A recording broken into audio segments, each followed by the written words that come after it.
សូមស្វាគមន៍មកកាន់ឆ្នោតខ្មែរលទ្ធផលតេស្តថ្ងៃសៅរ៍ខែកុម្ភៈថ្ងៃទី7 ជា Channel ចូលចិត្តនិងចែករំលែកវីដេអូសូមអរគុណសម្រាប់ការទស្សនាចំណាំនេះជាវីដេអូសាកល្បងឆ្នោតមិនមែនជាលទ្ធផលផ្លូវការទេសូមទស្សនាជាឯកសារយោងនិងកម្សាន្ត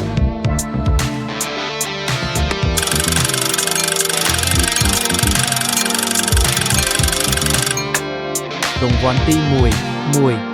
0 1 0 3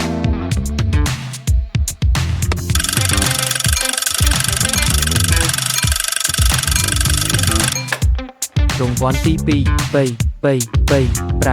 0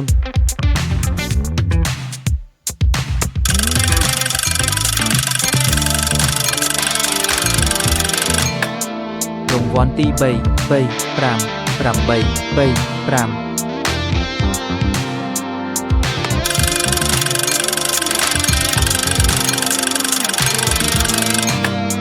រង្វាន់ទី4 5 8 6 4